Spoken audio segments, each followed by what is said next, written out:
Alhamdulillah ya, meskipun kita tidak tahu bagaimana kesudahan kita ya, tetapi Allah Subhanahu wa taala melalui Al-Qur'an maupun melalui lisan Rasulullah sallallahu alaihi wasallam menjelaskan kepada kita sebab-sebab untuk meraih husnul khatimah. Apa sebab-sebab yang bisa kita lakukan untuk bisa meraih husnul khatimah ya? Tentu banyak sebab, secara umum adalah amal saleh mengantarkan kepada husnul khatimah, tetapi ada sebab-sebab khusus yang memudahkan seorang untuk meraih husnul khatimah. Yang pertama dan paling utama adalah bertakwa kepada Allah. Bertakwa kepada Allah. Ya, ittaqillaha haitsu ma kunt. Bertakwalah kepada Allah dimanapun kau berada dan kapanpun. Ya.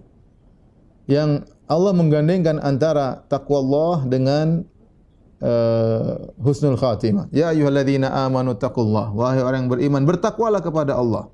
Haqqa tuqatih, dengan ketakwaan yang sungguhnya. Wala tamutunna illa wa antum muslimun, dan janganlah kalian meninggal kecuali dalam kondisi Islam. Kemudian di antara hal yang memudahkan seorang untuk wafat dalam kondisi husnul khatimah adalah senantiasa mengingat kematian. Ini perkara yang tidak menyenangkan ya. Karena kalau kita ingat kematian seakan-akan kenikmatan kita ya berkurang. Dan Allah dan Nabi sallallahu alaihi wasallam telah bersabda, "Aktsiru dzikra hadhimil ladzat." Perbanyaklah mengingat penghancur kelezatan. Ya, menghancur kelezatan. Ya, kita ada senang-senang, ada waktu kita ketawa-ketawa, ada waktu kita bergembira, tapi ada waktu kita ingat kematian. Dan perbanyak, kata Nabi, aksiru, berbanyak mengingat kematian. Berbanyak mengingat penghancur kelezatan. Kenapa? Kalau orang sering mengingat kematian, maka dia senantiasa bersiap-siap untuk menghadapi kematian tersebut. Makanya orang yang seperti ini adalah orang yang paling cerdas. Kata Nabi SAW, ya, ketika Nabi ditanya, "Ayyul mu'minina akyas ya Rasulullah?" Siapa orang beriman yang paling cerdas? Kata Nabi SAW, "Aktsaruhum dzikran lil maut." Itu orang yang paling banyak mengingat kematian. Wa asyadduhum isti'dadan lahu, dan orang yang paling banyak persiapannya untuk bertemu dengan kematian. Ulaika humul akyas. Mereka adalah orang-orang yang cerdas, kata Nabi SAW. Ya. Kemudian di antara hal yang membantu kita untuk meraih husnul khatimah, segera bertobat ya. Jangan pernah tunda-tunda tobat ya. Allah Subhanahu wa taala berfirman, "Wasari'u ila maghfiratin min rabbikum." Bersegeralah menuju kepada ampunan Rabb kalian. Sabiqu ila maghfiratin min rabbikum. Cepatlah menuju ya ampunan Rabb kalian.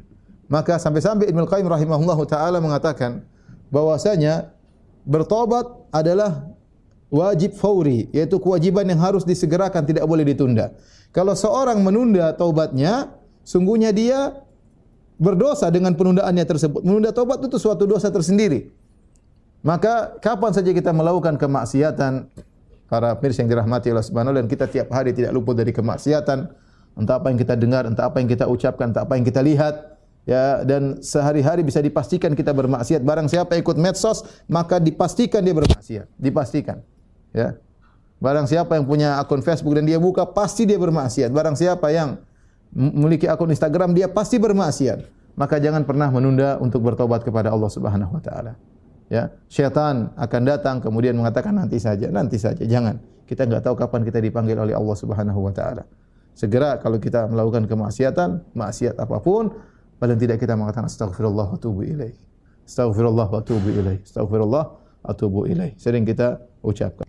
Kemudian di antara ya hal yang dikatakan oleh para ulama membantu seorang untuk meraih husnul khatimah adalah memperbanyak amalan sir, amal rahasia yang orang lain tidak tahu. Makanya Nabi sallallahu alaihi wasallam bersabda, "Man istata'a minkum an yakuna lahu khabi'un min amalin shalih falyaf'al." Barang siapa yang mampu untuk memiliki amal saleh yang tersembunyi, lakukanlah. Kenapa? Karena sebab di antara seorang terjerumus dalam su'ul khatimah adalah melakukan amalan buruk yang tersembunyi.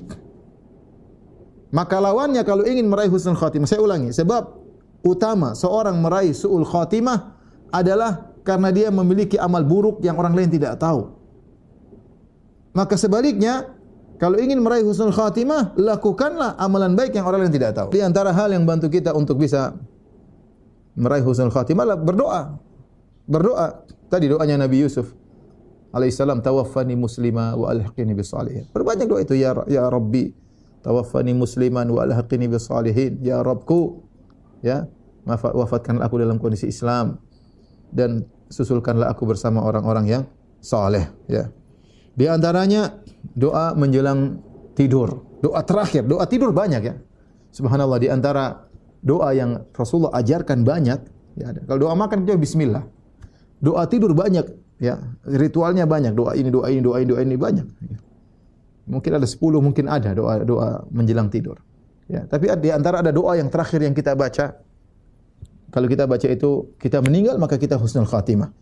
Dalam hadis dari Bara' bin Azib, Al-Bara' bin Azib radhiyallahu anhu, beliau berkata, qala li Rasulullah sallallahu alaihi wasallam. Rasulullah sallallahu berkata kepadaku, "Idza ataita madja'aka," jika engkau mau tidur, fatawadda wudu'aka lis-salat, maka berwudulah sebagaimana kau hendak salat, wudu biasa. Thumma taji' ala shiqqil ayman, kemudian berbaringlah di atas lambungmu yang kanan. Kata para ulama, ini yang penting awalnya demikian, tidak harus selalu begitu.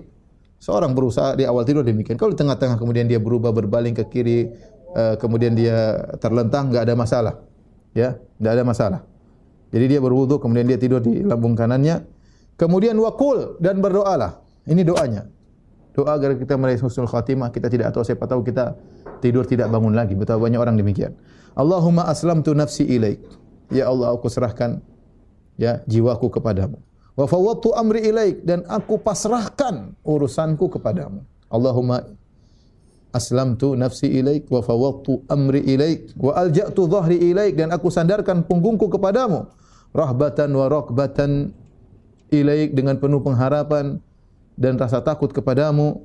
La malja'a wa la manja minka illa ilaik. Tidak ada tempat bersandar, tidak ada tempat keselamatan darimu kecuali kepadamu. Amantu bi kitabika alladhi anzalt. Ya Allah, aku beriman kepada Al-Qur'an yang kau turunkan. Wa bi nabiyyika alladhi arsalt. Dan aku beriman kepada nabimu yang kau utus. Ini doanya. Kemudian di antara hal yang membantu kita untuk meraih husnul khatimah adalah berbaik sangka kepada Allah, terutama tatkala kita menjelang wafat. Berbaik sangka. Ya. Dari Jabir radhiyallahu anhu, beliau berkata, sami'tu Nabi sallallahu alaihi wasallam qabla wafatihi bi thalath. Aku mendengar Rasulullah SAW 3 hari sebelum meninggal, beliau berkata, la yamutanna ahadukum illa wa huwa yuhsinu billahi dhanna. Janganlah salah seorang dari kalian meninggal dunia kecuali dia dalam kondisi berprasangka baik kepada Allah Subhanahu wa taala. Bukan karena dalam hadis qudsi Allah berkata, ana inda dhanni abdi bi. Sungguhnya aku berdasarkan prasangkaan hambaku kepadaku. Falyadhunna abdi ma syaa, maka hambaku hendaknya dia berprasangka kepadaku dengan apa yang dia sukai. In dhanna khairan falahu, kalau dia berprasangka baik maka bagi dia kebaikan. Wa in dhanna syarran falahu, kalau dia berprasangka buruk maka bagi dia keburukan. Ya. Tapi yang berikutnya yang ketujuh, jangan sekali-sekali menzalimi orang lain. Ya. Kita berusaha meninggal dunia dalam kondisi tidak menzalimi orang lain. Ya.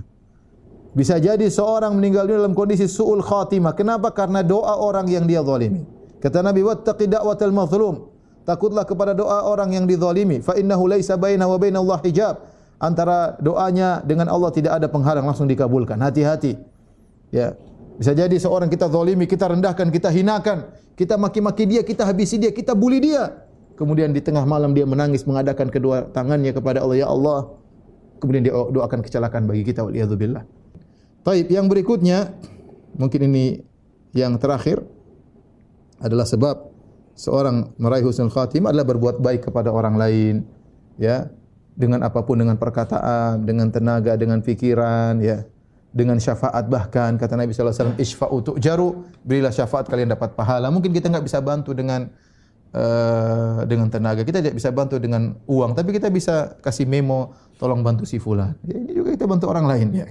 Kita bisa telepon orang yang punya uang, tolong bantu si fulan, dia sedang sakit. Itu namanya syafaat. Ya. Isfa'u tu'jaru, kata Nabi sallallahu alaihi wasallam, berilah syafaat kalian akan dapat pahala.